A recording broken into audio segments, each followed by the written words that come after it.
참 좋으신 하나님, 오늘도 이 새벽 주님 앞으로 우리를 불러주시니 감사합니다. 푸르름이 산과 들에 가득하고 밤이 점점 더워지는 것을 보니 어느덧 여름이 우리 앞에 와 있음을 느낍니다. 생명의 영이신 성령님께서 만유 가운데 충만하시니 모든 피조 세계가 주님을 찬양합니다.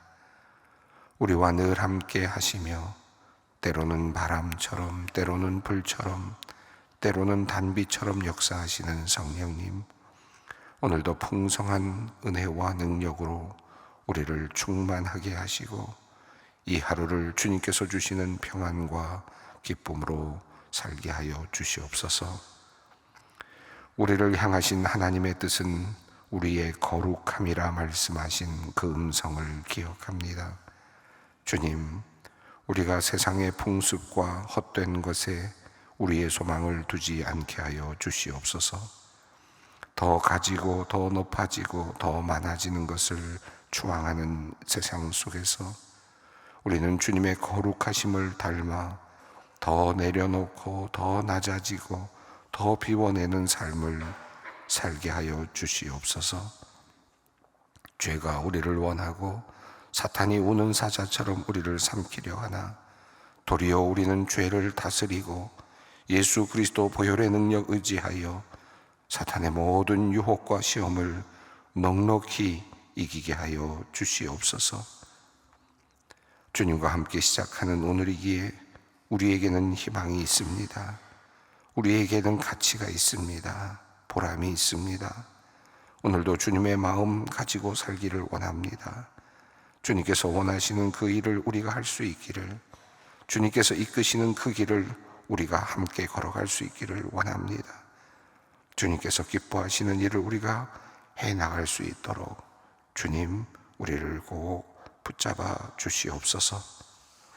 우리 가정을 위해 기도합니다. 소망교회 모든 가정을 보호하시고 인도하여 주시옵소서.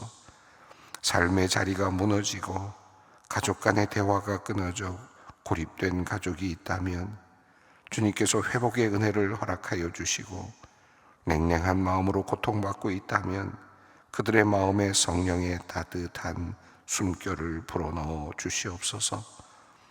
부부가 서로를 더욱 이해하게 하시고 부모는 자녀를 사랑으로 품게 하시며 자녀는 부모를 존경하게 하여 주시옵소서. 경제적인 문제, 육신의 질병, 관계의 갈등 속에서 가정이 무너지지 않게 하시고 하나님 중심 되시는 믿음의 가정들이 세워지게 하여 주시옵소서. 다음 세대와 청년들을 위해 기도합니다. 세상의 거센 도전 속에 놓인 우리 자녀들과 청년들을 주님의 손에 의탁합니다. 그들이 처한 현실은 경쟁과 비교, 불안과 압박으로 가득합니다. 하지만 그들이 세속의 문화에 물들지 않고 어떤 상황 속에서도 주님의 음성을 들을 수 있는 영적 감각을 갖기를 원합니다. 하나님의 말씀 사랑하고 기도에 무릎을 꿇을 줄 아는 자녀들 되게 하옵소서.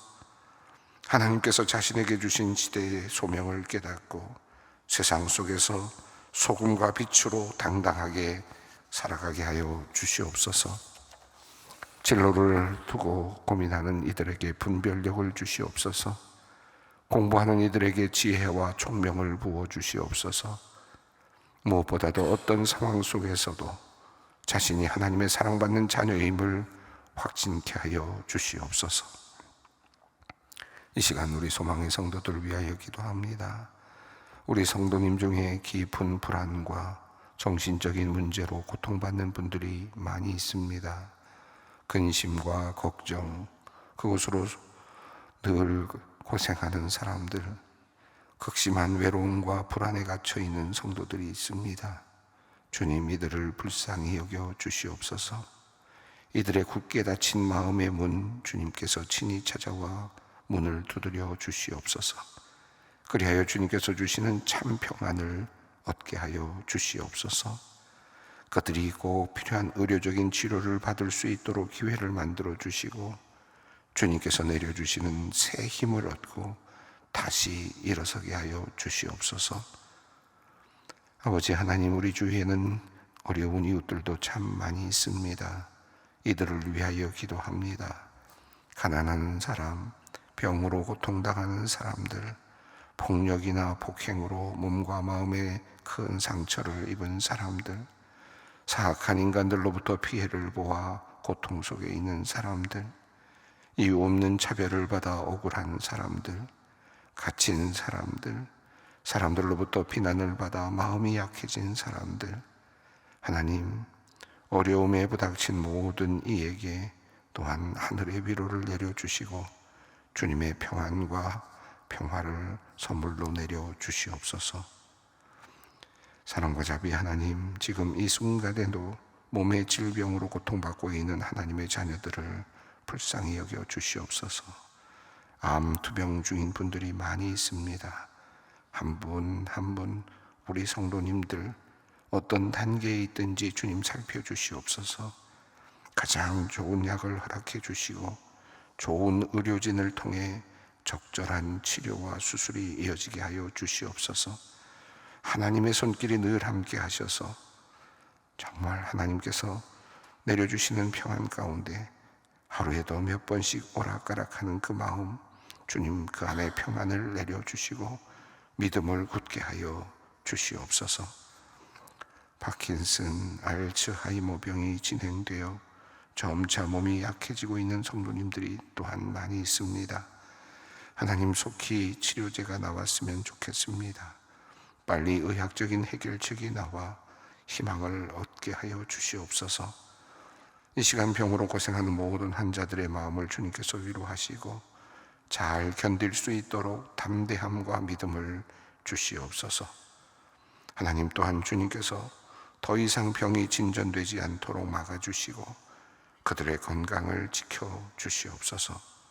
하나님의 능력으로 기적을 보며 몸이 회복되는 은혜를 얻게 하여 주시옵소서. 이제 말씀 앞으로 나아갑니다. 이 새벽 우리의 잠든 영혼을 흔들어 깨우시는 성령님의 충만한 은혜와 말씀을 기대하며 주님 앞으로 나아갑니다. 주님 역사하여 주시옵소서. 우리 주 예수 그리스도의 이름으로 기도 올리옵나이다. 아멘. 우리에게 주시는 하나님의 말씀은 누가복음 21장 29절로 38절입니다. 누가복음 21장 29절로 38절 말씀입니다. 함께 말씀을 봉독합니다. 이에 이 비유로 이르시되 무화과 나무와 모든 나무를 보라. 싹이 나면 너희가 보고 여름이 가까운 줄을 자연히 아나니 이와 같이 너희가 이런 일이 일어나는 것을 보거든 하나님의 나라가 가까이 온 줄을 알라. 내가 진실로 너희에게 말하노니 이 세대가 지나가기 전에 모든 일이 다 이루어지리라. 천지는 없어지겠으나 내 말은 없어지지 아니하리라. 너희는 스스로 조심하라. 그렇지 않으면 방탕함과 술 취함과 생활의 염려로 마음이 둔하여지고 뜻밖의 그날이 덫과 같이 너희에게 임하리라. 이 날은 온 지구상에 거하는 모든 사람에게 임하리라. 이러므로 너희는 장차 올 모든 일을 능히 피하고 인자 앞에 서도록 항상 기도하며 깨어 있으라 하시니라. 예수께서 낮에는 성전에서 가르치시고 밤에는 나가 감람하는 산에서 쉬시니 모든 백성이 그 말씀을 들으려고 이른 아침에 성전에 나가더라. 아멘.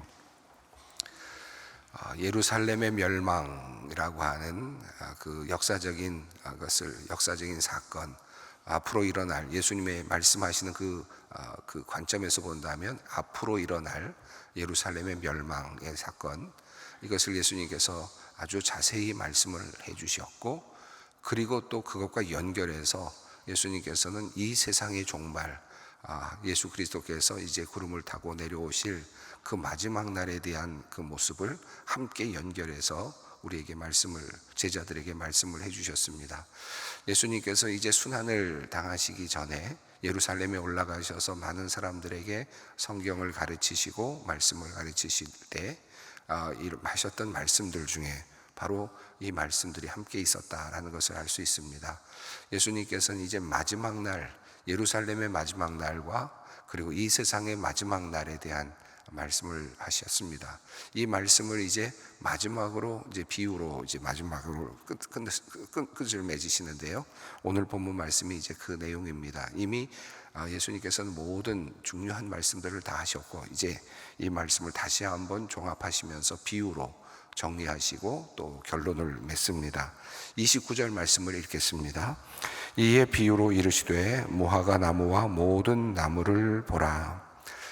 예수님께서 이 무화과 나무와 관련돼서 말씀을 하신 내용은 마태복음과 마가복음에도 나옵니다. 그리고 이 비슷한 같은 내용의 평행구절이죠. 같은 내용이 그대로 마가도 또 마태도 다루고 있습니다. 그런데 누가복음에 한 가지 다른 점이 있다면 이 무화과 나무만 다루지 않고 누가복음은 모든 나무라는 표현을 사용하고 있습니다. 이 무화과 나무만 있는 거하고 무화과 나무와 모든 나무라는 표현이 있는 거하고는 조금 다른 의미가 있습니다. 왜 그러냐 하면 무화과 나무는 이스라엘을 상징하는 나무이죠. 그리고 모든 나무는 그것과 조금 다른 의미가 있죠.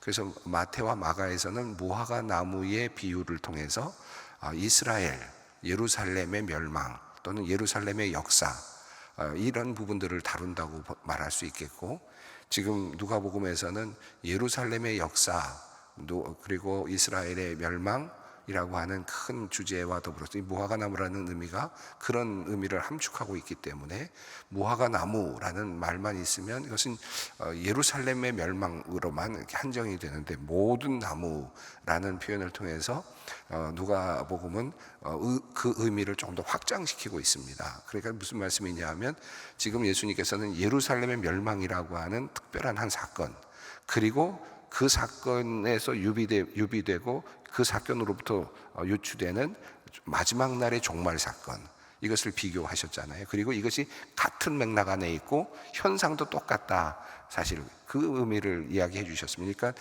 예루살렘의 멸망의 모습을 보면서 너희들은 종말을 깨달아야 된다라는 것이잖아요. 이게 지금 우리가 읽어 내려온 내용인데, 지금 이 누가복음에서는 모든 나무라는 표현을 써므로써 예루살렘의 멸망이라고 하는 역사적 사건뿐만 아니라 모든 나무들의 역사를 볼 수도 있습니다. 다시 말하면 수많은 역사 속에서 나타나는 그 멸망과 그리고 패망과 또 그 뭐랄까요, 심판을 받는 것 같은 그런 역사들, 이 수많은 역사들도 함께 볼 수 있다는 겁니다. 그러니까 이 모든 것들 속에서 우리는 유비를 찾을 수 있는 거죠. 그러면서 본다면 누가는 조금 더 확장된 개념을 우리들에게 알려주고 있다고 볼 수 있는데, 자, 무화과 나무와 모든 나무를 보라. 자, 모든 나무 똑같죠. 무화과 나무도 다 똑같습니다. 그 무화과 나무에서 일어나는 여러 가지 일들이 있는데요. 30절 읽습니다. 싹이 나면 너희가 보고 여름이 가까운 줄을 자연히 아나니. 31절입니다. 이와 같이 너희가 이런 일이 일어나는 것을 보거든 하나님의 나라가 가까이 온 줄을 알라. 이 비유의 말씀이니까 이게 우리가 상당히 조심스럽게 또 적용을 해야 되고, 한편으로는 다양한 의미가 들어 있다고 할 수 있습니다. 30절과 31절에서 일반적인 나무들의 그 하나의 그 흐름이죠. 그들의 뭐랄까, 나무의 주기라고 할 수 있겠습니다. 여름에는, 봄에는 어떤 일이 일어나고 여름에는 어떤 일이 일어나고 하는 것을 우리가 늘 보아서 알고 있습니다. 싹이 나면 그러면 이제는 여름이 가까이 왔구나라는 것을 알 수 있는 것처럼, 그래서 우리가 어떤 자연의 현상이나 어떤 현상을 보면 이제는 어떤 다음에는 이런 일이 일어나겠구나 하는 것이 유추되는 것처럼, 그렇게 이와 같이 해서 이런 일이 일어나는 것을 보거든 하나님의 나라가 가까이 온 줄을 알라라고 말씀합니다. 여기서 이런 일이 일어나는 것을 보거든 이라는 이 말씀은 예루살렘의 멸망을 의미하겠죠. 그러니까 앞서 있는 예루살렘의 멸망, 그래서 이스라엘 백성들이 지금 앞서서 예루살렘이 멸망하는 날, 그날 돌의 돌도 하나도 남지 않고 성전의 돌이 남지 않는 그와 같은 정말 처참한 그런 역사가 일어날 것에 대한 예수님의 예언, 그리고 이런 일들이 일어나는 것을 보거든 너희는 무엇을 깨달아야 된다라고 말합니까? 하나님의 나라가 가까이 와 있구나라는 사실을 깨달아라. 자, 가까이 지금 이 말씀은 지금 예루살렘이 멸망하는 AD 70년 그 시기에 예루살렘이 멸망하고 모든 성전의 돌들이 무너지는 그 말씀을 그 순간을 경험하는 사람들은 이 예수님의 말씀을 기억하면서 어떤 생각이 들겠습니까? 드디어 이 일이 일어났구나. 그리고 그들은 무슨 생각을 할까요? 이제 하나님의 나라가 가까웠구나. 이제 얼마 안 남았구나. 이것을 기억하라 라고 하는 말씀입니다. 그래서 이런 일이 일어나는 것을 보거든 이란 말은 앞서 나온 천지가 움직이고 여러 가지 움직이는 것들이 있어서 그것으로 의미를 잡을 수도 있겠지만, 여기서 이것을 전체적으로 보면 이 예수님의 말씀은 예루살렘의 멸망이라고 하는 것과 이 세상의 종말이라고 하는 이 두 가지 주제를 계속해서 함께 다루고 있기 때문에 이것을 잘 우리가 적용을 해야 될 필요가 있습니다. 자, 여기서 이와 같이 너희가 이런 일이 일어나는 것을 보거든 하나님의 나라가 가까이 온 줄을 알라. 자, 예루살렘이 멸망하는 이 사건을 보게 되거든. 그리고 그 나라가 완전히 사라지고 성전의 돌들이 다 무너지는 것을 보게 되거든 하나님의 나라가 이제 가까이 왔다는 것을 기억해라. 하나님의 나라가 가까이 왔다는 이 말씀은 예수님께서 구름을 타고 내려오시는 심판으로서의 하나님의 나라, 완성된 하나님의 나라죠. 완성될 하나님의 나라가 이제 가까이 왔다는 것을 기억해라 라는 말씀입니다.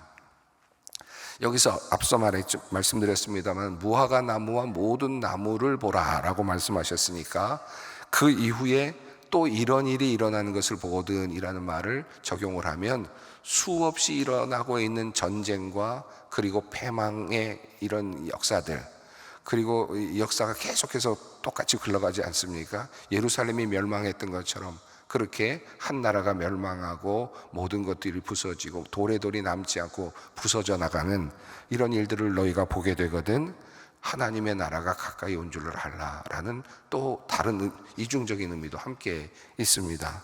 자, 1차적으로는 예루살렘의 멸망이라고 하는 2000년 전의 역사적 사건, 그러나 또 끊임없이 모든 역사 속에서 일어나고 있는 이런 역사들을 보면서 너희는 이제 얼마 남지 않았다는 사실을 계속 기억하여야 한다라고 말씀할 수 있습니다. 사실 예수님께서는 하나님의 나라가 이미 너희 가운데 있다라고 말씀하지 않았습니까? 그러니까 이미 시작은 되었습니다. 하나님의 나라는 이미 예수 그리스도께서 이 땅에 오시는 순간에 하나님의 나라는 이미 시작이 되죠. 하나님의 나라는 하나님의 주권이 있는 나라 아닙니까? 하나님의 주권이 있는 나라가 하나님의 나라입니다. 어떤 지형적인 지리적인 하나의 공간이 아니라 하나님의 주권이 임하는 나라가 하나님의 나라니까 하나님의 아들이 왔으니 하나님의 주권이 이미 시작된 거죠. 그래서 예수님의 성육신과 예수님의 공적인 생애가 이미 하나님 나라의 선포입니다. 그래서 회개하라, 하나님의 나라가 가까이 왔다라고 말씀하시는 예수님, 세례 요한의 말씀이 그런 의미입니다. 이미 예수님을 통해서 하나님의 나라는 이 땅에 시작되죠. 그리고 또 얼마 후면 예수님은 이제 십자가와 그리고 부활의 사건을 통해서 하나님의 의를 이루십니다. 그리고 이제 하나님 나라를 이제 바짝 다가오게 하시는 거죠. 그래서 예수님께서 말씀하시기를 이런 일들이 일어나기 전에 먼저 순환이 있어야 되고 내가 죽어야 되고 내가 다시 부활하는 일이 있어야 된다는 말씀을 하시는 이유가 여기에 있습니다. 자, 하나님의 나라가 가까이 왔다라는 말은 이제 종말적인 하나님의 나라가 가까이 오고 있다라는 사실을 알아야 된다. 예수님이 오셨고 이미 하나님의 나라는 시작됐고, 그리고 예수님은 이제 AD 33년이라고 할 수 있겠죠. 30년경에 예수님께서 또 십자가를 지시고 돌아가시고 구속의 역사를 이루시고, 그리고 AD 70년에 예루살렘이 멸망하고, 그리고 나면 너희들은 어떤 생각을 해야 되느냐? 이제 하나님의 나라는 이제 다시 오실 하나님의 나라, 이제 완성하실 하나님의 나라의 그 단계로 들어섰다라는 것을 알라라고 하는 말씀입니다. 자, 이렇게 예수님께서는 분명히 말씀하시면서 32절 말씀을 하셨는데요. 함께 읽겠습니다. 내가 진실로 너희에게 말하노니 이 세대가 지나가기 전에 모든 일이 다 이루어지리라. 이 말씀이 자칫하면 이해하기가 좀 어렵습니다. 왜냐하면 내가 진실로 너에게 말하노니 이 세대가 지나가기 전에 모든 일이 다 이루어지리라 라는 말씀에서 이 세대가 누구를 가리키는가, 그 다음에 모든 일이 이루어진다는 말은 도대체 무슨 뜻일까, 이 모든 일은 무엇을 얘기하는가, 이 부분을 좀 더 분명하게 할 필요가 있겠습니다. 여기서 이 세대는 1차적으로 지금 듣고 있는, 예수님의 말씀을 듣고 있는 제자들의 세대를 말할 수 있겠죠. 보통 세대는 뭐 한 30년 정도, 또는 이렇게 살아있는 시간대를 이야기하니까요. 또는 누가가 지금 적고 있는, 누가복음을 적고 있는 누가의 시기에 있었던 사람들, 이것을 읽고 있는 독자들을 포함할 수도 있을 것 같습니다. 자, 그렇게 본다면 모든 일이 다 이루어지리라 라고 하는 이 말씀은 하나님의 나라가 완성되는, 그러니까 구름을 타고 예수님이 내려오시는 그와 같은 이 모든 일이 이루어진다 라고 만약에 이것을 모든 일을 해석하게 된다면 이 말씀은 하나의 오류가 되죠. 예수님께서 이 말씀을 잘못하신 것이 되고, 또 결국 예수님께서 이 세대가, 제자들의 세대에 또는 누가가 살고 있는 세대에 예수님께서 구름 타고 다시 오실 것이다 라고 생각을 하고 이 본문을 읽게 되면 이 모든 일이 다 이루어지리라는 이 말씀이 거짓말처럼 되는 상황이 됩니다. 이 말씀이, 그런데 33절을 보면 절대로 그렇지 않다고 말씀하시거든요. 이거 분명하다고 말씀하시거든요. 천지는 없어지겠으나 내 말은 없어지지 않으리라. 아주 분명하게 예수님께서 말씀하셨단 말입니다. 그러면 여기서 모든 일은 무엇으로 해석하는 게 좋느냐? 이 세대는 당시의 제자들의 세대라고 본다면 모든 일이 다 이루어지리라는, 여기서 말하는 모든 일은 예루살렘의 멸망, 예루살렘이 멸망하는 사건, 이미 얘기하셨죠. 돌에 돌이 하나도 남지 않고 무너질 것이라고 말씀하신 이 예언의 말씀이 이루어질 것이다 라고 하는 것입니다. 그런 면에서 지금 이해한다면 이 부분은 보다 분명하게 이해할 수 있겠습니다.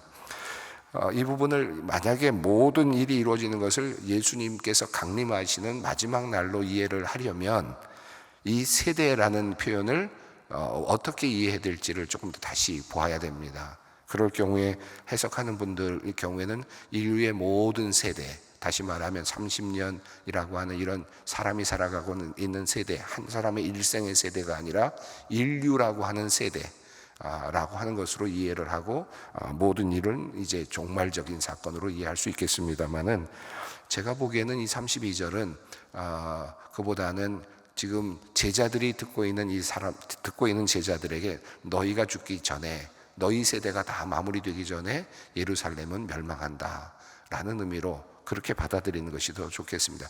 그리고 그 예루살렘의 멸망이 분명하게 너희들에게 보여지면 너희들은 확실하게 깨달아라. 하나님의 나라가 이제 곧 온다. 이제 모든 단계는 다 끝났다. 이제 예수님이 오실 일만 남았다는 겁니다. 그게 언제 오실지 모르는 거예요.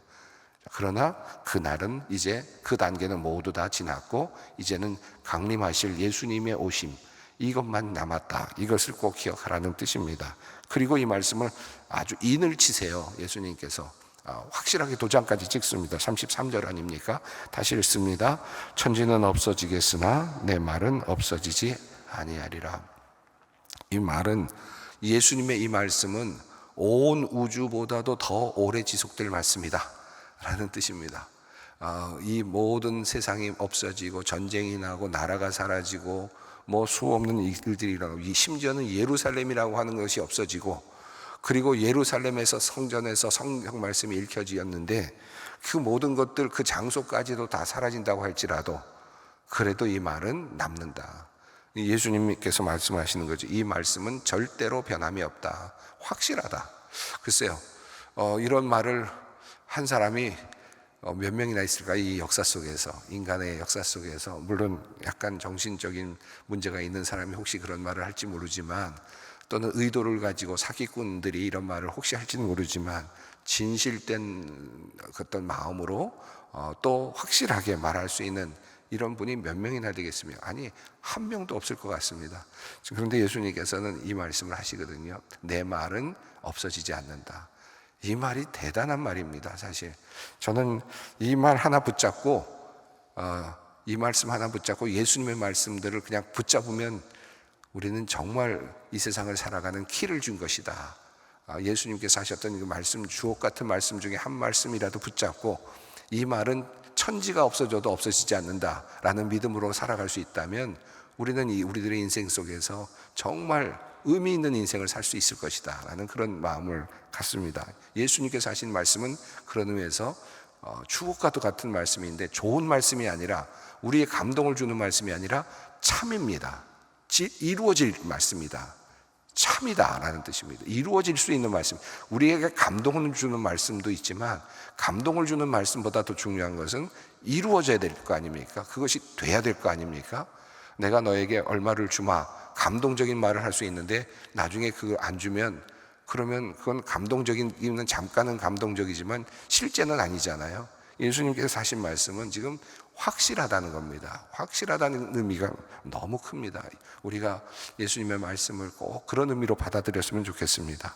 자, 그러면 이제 예루살렘 성전이 멸망하고 그리고 나면 이제 종말이 올 것이고 하나님, 예수님께서 구름 타고 오시는 날, 그 단계가 이제 남아 있는데 그 기간이 지금 2000년 정도가 쭉 지금 유예되고 있는 거예요. 시간적으로 보면. 자, 그럼 우리는 종말을 살아가는데, 자, 예수님이 오실 그날을 바라보면서 우리 살아가는데 어떻게 살아가야 하는가? 자, 34절입니다. 너희는 스스로 조심하라. 그렇지 않으면 방탕함과 술 취함과 생활의 염려로 마음이 둔하여지고 뜻밖의 그날이 덫과 같이 너희에게 임하리라.